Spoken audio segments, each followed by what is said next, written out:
All right. Oh, it's making noise. Uh-huh. You hear that? Yes, I do. That It's is a not growly engine noise. electronic boosty noise. You're being kind. Oh. I really don't like that. I have many things to say about that noise. I'll come back to it, but this is That's what 90? happens when you, yes. What happened? Yes, exactly. This That's is the reality. 90? I have an idea for you.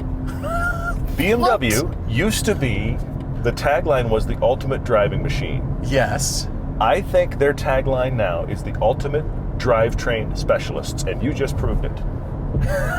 It doesn't I was matter. accelerating normally onto the on-ramp. I know. You were not even trying to be extreme. This is the BMW i4 M50. So it is the most powerful version of their all-electric 4 Series. They still make a gasoline 4 Series, but BMW is doing this thing right now where they have decided they don't care what the weight is. It's irrelevant. It weighs whatever it weighs because it's going to have so much power, you're not going to care. Great cars, great roads, and all the reasons we love to drive. Road trips, comparisons, test drives, and podcasts. This is Everyday Driver. That is bonkers. So It is, 5,000 pounds and what, 569 horsepower? 536 horsepower. 536 horsepower. 86 pound-feet of 86. torque. I get the numbers So both backwards. numbers are well over 500 for this dual motor all electric. Now you can get it with lesser. You can get the xDrive 40, which is significantly cheaper, but still does 0 to 60 in 4.5. This does 0 to 60 still not faster than the current M3. This one right here, faster than an M3. This is a normal car, and I have decided that BMW is just waiting until the new class, legion of SUVs and cars comes out. That will be an entirely new styling direction for BMW. Okay. But right now, they are trying to ease their customers into BMW land by positioning the EVs to look and feel pretty much like a gas-powered car, because that's what this looks and feels like. Yes. And you know what? It drives like a gas car because we're used to BMWs being quite heavy. So despite the noise, the growly, weird, digital, hyper weird noise, it's clearly designed and makes you want to be part of the experience, right? Maybe. You got to have something. It does clearly tell me that noise and sound matters to buyers, especially for performance driving. But this looks like a normal car, and for every intent, I could be driving a gas-powered car right Absolutely. now. Yeah. It does have great BMW crisp precision. It has no feel whatsoever, but that steering rack, it's quite on point. It's Yes, absolutely. ready Yes. for the slightest twitch of your hands. And combined with the power, it just doesn't seem like a lot these days. 500 horsepower used to be quite a bit. 500 horsepower used to be exotic car land. And now if it's you're- like, oh, it's pretty good. Well, if your EV doesn't make 1,000, Yeah. sort of like you just You're not wanted trying? to downgrade. Nah. What was it, 586? 536 536 and 586 pound-feet of torque. Yes. That is a lot. Yes. I was accelerating so normally, I know. but I was in sport boost mode. Why did everything need to be sport? There's normal sport, then there's sport boost, then there's sport individual. Yeah, in case you want to alter the other two sports, they're not quite sporty enough to your liking. Now, the Monroney for this car specifically declares this has the 20-inch wheels. Yes. It's not just the I4 M50 Gran Coupe. The 20-inch wheels are specifically called out because it seems like the cool thing to get. But that drops your range to a grand total of 227 miles, so you take a big hit. BMW is warning you up front. They're warning you your range is going to decrease significantly, and for an almost $88,000 car, to have 227 miles of range that is completely dependent on how you drive it and the weather, that's going to be maybe just over 200 miles at best. The charging is rapid, but most electric cars are pretty rapid right now, especially when you hook it up to a 350 kilowatt charger. True, yeah. So my question is, as BMW-like and aesthetically appealing to BMW fans, and you know what, it actually looks pretty good. It's a pretty sweet looking car. Yeah. Why would you spend $88,000 on this when you can go elsewhere, and technology is going to change almost overnight. Is this a leasemobile? Well, I think in many ways EVs are lease cars. They're leasemobiles. Because and I don't care who's making them, just because the technology is changing so fast, I don't know that you want to have an EV for even 5 years. I think we're still at a place. That is old. I know. This is interesting because it is cutting edge EV for BMW, but it's so aligned with the rest of their lineup no matter what the drivetrain is. Their drivetrains are world class right now. You're right. And they that have is a interesting. shocking amount of power and everything. And I really do feel like at some point somebody at BMW just looked at a scale and went, don't need that anymore, and just built cars. Clearly. They're so heavy. They're all so heavy. But they've overcome everything Yes. with power, speed. The handling is quite precise. It's good. It's just, I actually why is this really big? like it. Yes. It makes driving a precision experience everywhere you go. It's kind of fun, actually. It's not an enthusiast car like we want, with a lot of feedback and feel, but okay, it's artificial from the beginning, and it continues that all the way through the driving experience. And that's no bad thing. It feels digital the entire time, everything about it. And for people who like that, that's going to be a plus. Sure. I cannot knock this for not having an analog or older car feel. This just feels futuristic and digital everywhere you drive. No, I agree with that. Yeah. BMW has made a more efficient powertrain. You're right, it is all about powertrains. Yes. It requires less cooling. So when you look at the beaver teeth at the front, well, now the top 3/4 of the beaver teeth is covered up. It's enclosed because the car doesn't need as much cooling as the beaver teeth can provide. So why not make them smaller? Only the lower half really is engaging cooling for brakes for the whole powertrain. So it seems like dividing that in half. We liked it with a bumper or a Euro license tag. That does definitely help. breaks that Definitely up. helps. But this just seems random at this point because you have two different textures. One is the texture of the flat panel and the other is the grille slats. So now there's so much going on with the beaver teeth. Now you have textures and patterns inside this giant shape. So it's so distracting, but everywhere else is actually pretty good looking. I actually think I like this better than the future new class renderings that I've seen. Now you get in and this feels like a gas-powered BMW. Just, you've got the horizontal screen. Totally agree, yes. You've got the controls that you're familiar with. They have done an excellent job making the entire product line feel so cohesive. Everything feels the same. That's a good thing. But I'm wondering, with the way EVs work, this is now wasted real estate down here. It's just a little tiny tongue, a flap. Yeah, sure. Yeah. To put it in gear. This is still making the car feel stuck in the gas-powered car age that everything else BMW has. And then there's the doors. Okay. You know me, I'm the resident door guy. You are the door guy. For $88,000, this should feel amazing. It should feel premium. have a sound that is premium and a feel, and these close with the cheapest whap I have felt in a long time. They do seem surprisingly flimsy doors, even though I don't think they are. They're just the feel of interacting with them. I can't believe I'm going with you on this, but I'm with you. They feel flimsy. $88,000. I appreciate having door handles. I was kind of surprised. That is kind of I amazing. actually pulled on it, and it wasn't just haptic. It moved. It was like, it was a latch. It was like, I have a articulated. latch. That's really cool. That excited me. And then I closed it, was like everything here just rattled. The seats are incredible. They're very BMW, supportive. yes. We love the seats. The back seats have terrible space for guys like us, but you know what? It's to be expected. But for $87,800, this is a tough sell for me. Yes, you're buying technology. Yes, it's quick. I can't justify this car. Interesting. Okay. All right. I would shop elsewhere.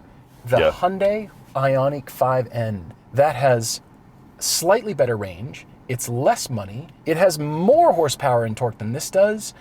And it drives better, and that is 70 grand. Okay. BMW, You gotta like BMW. kind of been put on notice by the i5N.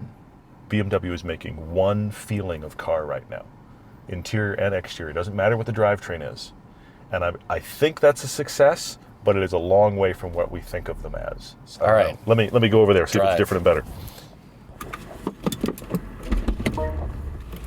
And the car's off.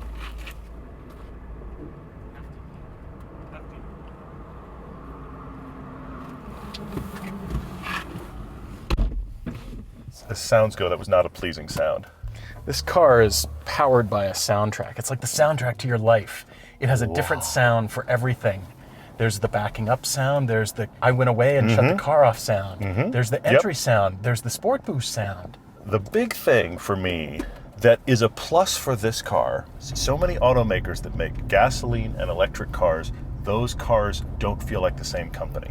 That's not true with BMW. Okay, hang on. We're going to go real quick, and we're also going to use the full digital noise here in just a second. I'm ready.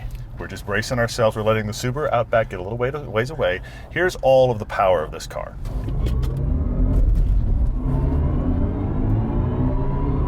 And all of the noise. Impressive. Incredibly impressive. I actually don't know, for most people that would buy an M3, why they shouldn't buy this instead.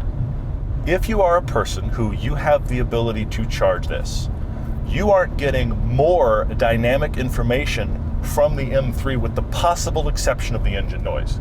Now, you do get the ability to shift the transmission, and that is engaging, and I actually missed that here when I put my foot. I missed the ability to tell the transmission to do something, because this is just direct drive and doesn't have one. But as far as like normal usage, I've got a stealthy, kind of muscular looking sedan that can slink its way through traffic and has crazy power when I need it, but it has no steering feel. No. All of these are features of the M3. It's true. And the M3 is probably going to cost you more than this. Yes. So I'm at least as struggling much, yes. with getting an M3 over this, because the stuff that typically made the M3 stand out, steering feel, yes, manual transmission, yeah, they're not really features of the new M3 anyway. And so at that point, I'm like, you know what? BMW has been steadily over the last decade been moving the feel of their gas cars to feel like their electric cars, so that now it's just this one homogeneous thing. And I'm not actually saying that as a slight. I'm just saying all BMWs, drivetrain irrelevant, now feel the same. they look and feel the same. So it really becomes a discussion of which drivetrain is better for your life. Now, all of the discussions worldwide have been only electric cars by 2030. People are walking that back, but BMW's current mandate is 50% of their lineup is full EVs by 2030. Yes. But I come back That's to... changing already. Yeah, it won't matter Yeah. which one you buy if you buy a BMW. It's going to feel like this. It's going to be blindingly powerful. It's going to have no steering feel, superb seats. This screen is exactly the same screen that's in the new M2. It doesn't matter your drivetrain. Now, I have to come to sound, because I know you love talking about sound. I have figured out what this sound is. It's not an engine note. Is it a space movie? It's a robot moaning. It's a robot moaning. It's a robot moaning. Think about it. It's, oh no, you're hurting me. It's a robot moaning. I didn't know that was a sound we needed in a car. You have made the robot hurt when you ask for all of the power. And it has so much power, in spite of the fact this is all-wheel drive. I have been in sensations in this car where I put all my foot in it, and I felt the car really struggling not to break all four tires loose. It just gets squirrely because there's so much power that the tires are just, you're overwhelming me. And maybe that's the robot moan, is it's just the tires just giving up. I don't know what it is. When you go to comfort, it's quiet. That's why people like EVs. Because we actually like a sound when we're driving for fun. That's where sport comes in. And BMW has been piping in engine noise for a while. It's just this is a weird choice. Robot moaning, so I'm telling you, quick. it's very, very fast. There's no reason to buy an M car with a gasoline motor for the way most people use it. You're going to track it. You're a person who really wants to manually shift it. I start to see the point. That's not most people's usage. It's their heavy-duty, brutal, powerful executive car. And at that point, get this. This seems so niche to me. I mean, I know people are going to buy it. And if you're watching this and you have bought it, I think you probably like it a lot. And you know what? It feels high performance all the time. Yes. Not many electric cars feel that way. Not many cars in general feel on point, high performance, ready to go at all times. And that is special about this car. But it still feels like a test bed for BMW. And I don't understand how BMW makes money. I mean, I know they sell a lot of cars worldwide, but I don't feel like this is going to be a giant seller, because they're working out, here's what the future of screens will be. Does any EV in the future need to be any different than this? No, it does not. It will be different for the sake of being different, but this is plenty. It gives us all the information we ever could possibly want. The seats are excellent. The driving position is great. the noises are fine and futuristic. I guess. So everything from here on out has to be better range. Or faster charging, one of the two. And faster charging. Yeah. And you know what? It rides great. It rides really well. 5,000 pounds. Yes. It rides great. And I'm a guy that really obsesses about the weight of a car. This car weighs way too much on paper and is irrelevant once you're driving it. 100%. It's irrelevant. Totally agree. So it's a great car to be in. Mm-hmm. It's a great car to take on road trips and quick charging. It's a great car to just drive, be in. This is a fantastic executive commuter car. I think BMW is stealing from its own lineup because they don't have enough differentiation between, you bought the M3. Yeah. I bought the i4. It's kind of a wash. This is one of those cars that if you didn't know there was competition, you would think it was the best EV ever. Okay, it's one of my more favorite EVs right now, even though that price is painful. If you're shopping for an EV, go to autotempest.com/everyday. You can find all the EVs there. This i4, you could go for the Ioniq 5N that Paul is talking about. You could just sort by EVs in your area. Yes. It searches all of the search engines for you. Dealer inventory too. You can find all their dealer inventory on autotempest.com/everyday because that is how they know we sent you to autotempest.com. All the cars, one search.